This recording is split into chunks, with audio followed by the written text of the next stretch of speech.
Olá, meu povo!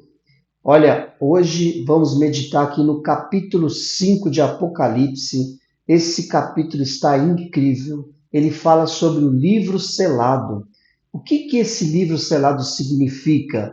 Por que que ele está escrito por dentro e por fora? O que que isso quer dizer? Por que será que João chora lá no céu? Olha, de novo, o número 7 aparece nesse capítulo de forma muito enfática. E uma coisa incrível também, Jesus recebe adoração. Será que isso indica que ele é Deus? Eu tenho mais coisas para te falar nesse capítulo. Fica comigo. Eu sou o pastor Marcelo e esse é o canal Revelações Bíblicas. Fica comigo e vamos meditar nos símbolos desse maravilhoso livro chamado Apocalipse, logo depois da vinheta. Não sai daí.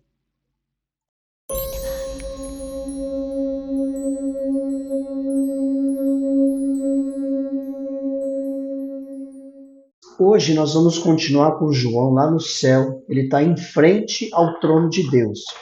As revelações para João agora são ainda mais espetaculares. Lembra que no capítulo 1 ele já tinha visto Jesus com a sua figura maravilhosa ali, sua figura glorificada, e agora ele vai ter revelações ali do trono de Deus e referente a esse livro selado. O livro selado, ele é algo fantástico e eu quero compartilhar algo que eu percebi na leitura do Apocalipse, capítulo 5 e 6, é uma revelação, ou é uma interpretação. Eu sempre falo que ninguém é dono da verdade, porque o Apocalipse é um livro que ainda não foi revelado. Ele chama livro da revelação. Então, conforme as coisas vão acontecendo, é que nós vamos saber realmente o que que significa cada uma delas. Mas nós podemos ter uma boa ideia através do Espírito Santo, através da meditação em toda a palavra de Deus, das Escrituras como um todo. E eu faço questão de ouvir o seu comentário, concordando ou discordando. Coloca seu comentário, que eu vou poder aprimorar os vídeos que eu faço para a gente meditar e você pode participar comigo aqui no canal, tá bom? Deus te abençoe e vamos lá.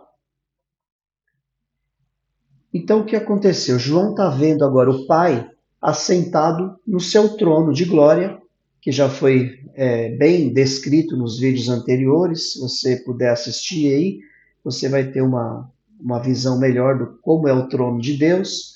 E agora o que acontece? Há um livro na mão do Pai, na sua mão direita, e esse livro ele está escrito por dentro e por fora, e está selado com 7 selos. Essa escrita por dentro e por fora, ela pode indicar um tipo de documento testamentário, sabe? Quando morre alguém e é deixado ali para aquela pessoa um testamento, com uma herança para ela receber. Então, era dessa forma que era feito um documento testamentário. Ele tinha um resumo por fora, mas os detalhes estavam por dentro. Então, esse livro, esse rolo, esse pergaminho enrolado e selado com aqueles selos que você viu na outra figura, que era uma cerinha que quando colava ali, se alguém abrisse, essa cera quebrava, então o lacre tinha sido violado. Então era como um lacre, esse selo era como se fosse um lacre que tinha. E ali ele tem 7 selos. E cada selo, depois nós vamos ver que ele tem uma característica importante.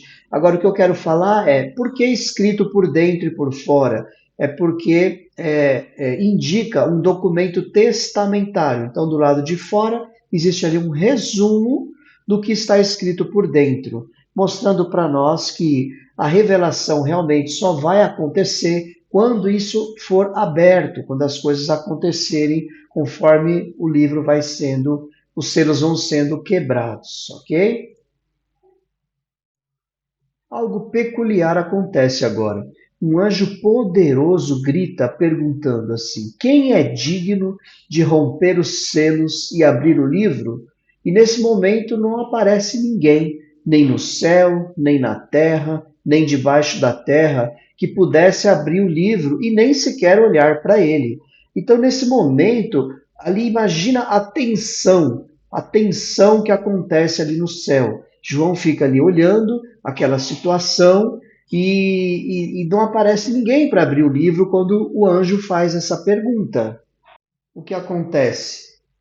João começa a chorar porque não aparece ninguém para abrir o livro. Um dos anciãos chega para João e fala: Olha, não chore, porque Jesus venceu para abrir os selos. Ele é o leão da tribo de Judá. Jesus é digno. Então, a morte de Jesus o tornou digno de abrir o livro selado, o livro que estava lacrado. Então, Jesus ele tem o poder de quebrar aqueles selos. Aqui, como eu te falei agora mesmo, era um testamento para o Filho de Deus. Ele recebe ali agora de Deus esse testamento para que ele possa agora executar esse testamento. Essa parte é muito importante que você entenda. Jesus vai executar o testamento do livro selado. Guarda isso, porque você vai entender melhor quando eu estiver falando contigo a respeito da ordem dos selos e a respeito do capítulo 6 de Apocalipse. Vamos em frente.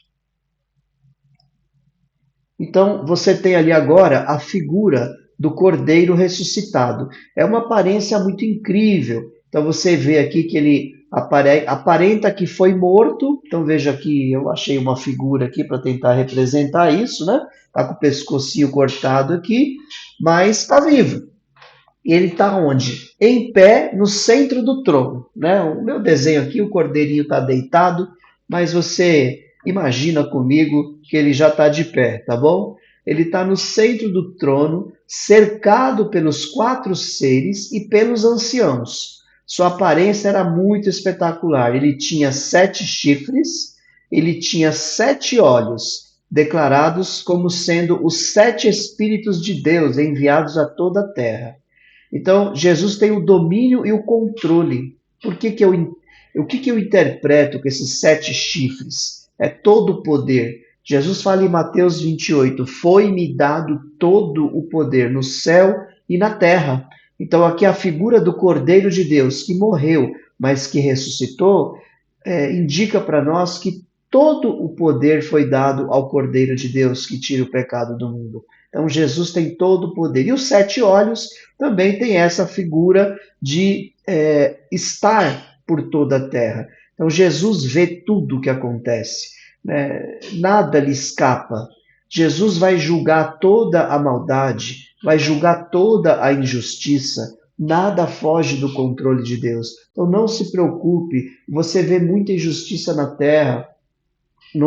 Em Mateus capítulo 5, nas bem-aventuranças, fala lá que quem tem sede e fome de justiça, né, receberá de Deus. Ali a justiça de Deus vai acontecer nessa terra, porque nada foge ao controle de Jesus. Então fique tranquilo que o nosso Deus tem tudo nas suas mãos, mesmo que para nós pareça estranho, pareça difícil, mas veja o que Deus fez. Deus ele sacrificou o seu próprio filho na cruz do Calvário para nos salvar dos nossos pecados. Deus ele não está de brincadeira, Deus não está dormindo, Deus não está parado, Deus está trabalhando. Então confie que Jesus tem todo o poder e que os seus olhos estão vendo todas as coisas. Aleluia.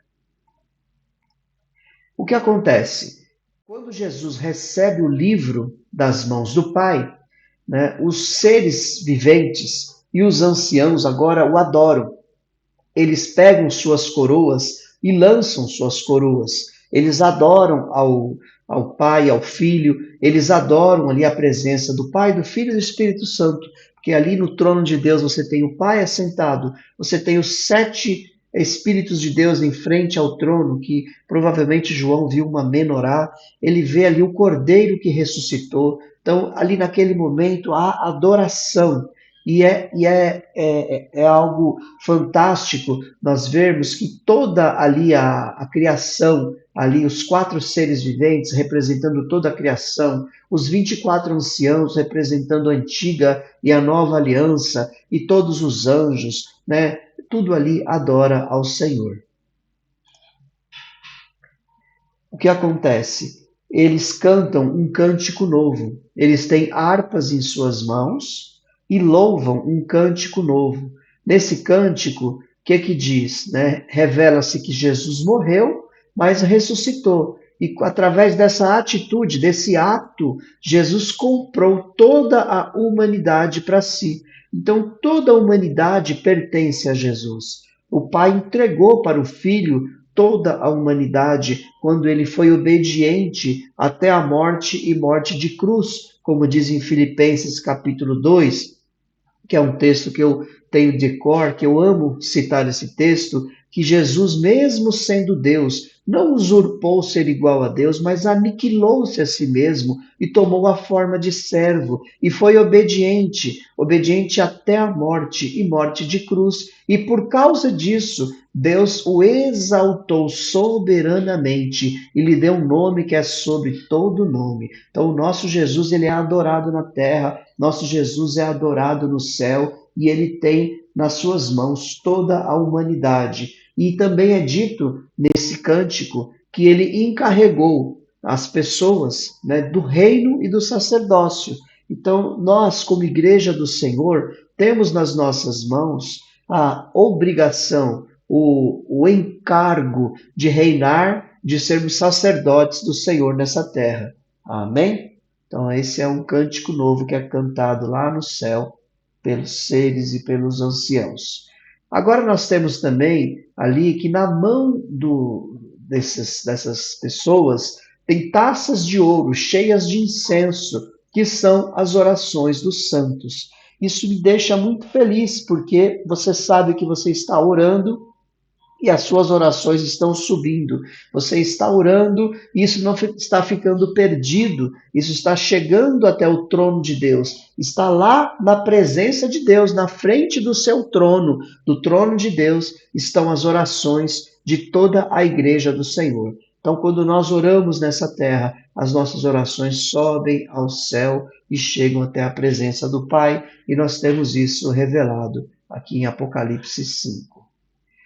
Após uma imensidão de anjos, juntamente com todos que estão em volta do trono, adoram ao Cordeiro e ao Pai.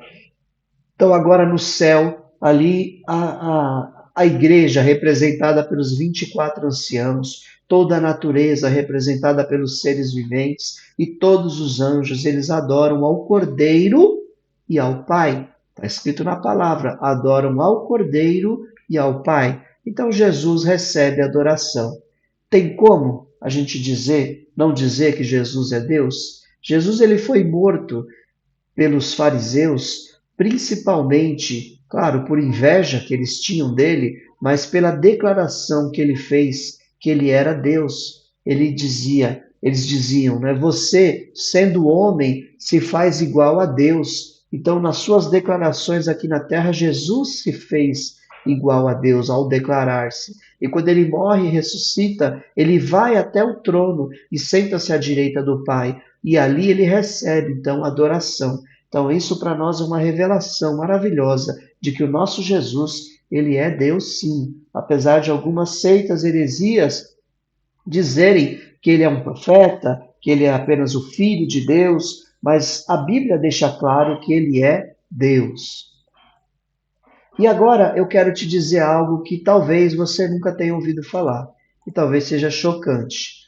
Quando o capítulo 5 ele vai se encerrando ali, nós vamos entrar agora no capítulo 6 e nós vamos entender que os selos, eles não estão em ordem sequencial.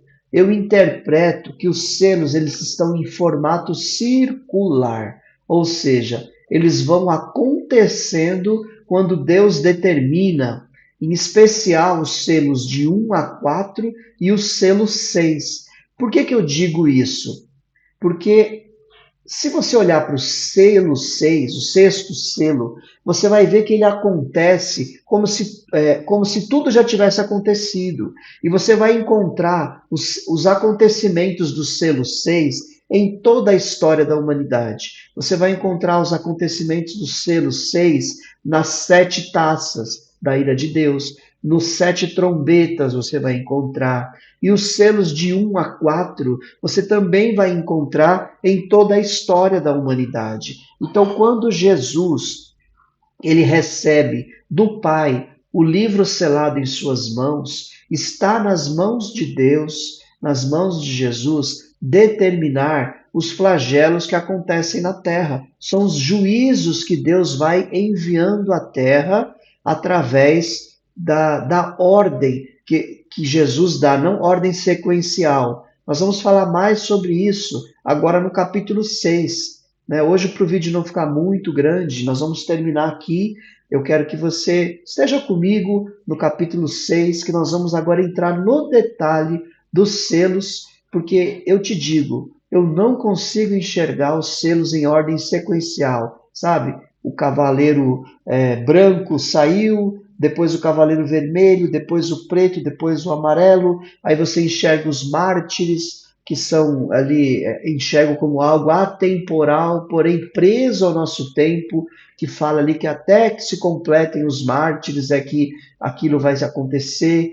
Né? Então, no capítulo 6, eu vou falar em detalhes sobre cada selo. Eu peço aí a sua audiência, vem comigo na semana que vem para a gente decifrar esses 7 selos que foram ali descritos, anunciados no capítulo 5 e descritos no capítulo 6, tá bom? Se inscreve aí no canal, marca o sininho para você ser notificado do novo vídeo, me ajuda dando aquele like, se você chegou até aqui, dá aquele like, isso ajuda bastante o canal, a gente divulgar a palavra de Deus, ok? Deus te abençoe e até o próximo vídeo, se Deus quiser.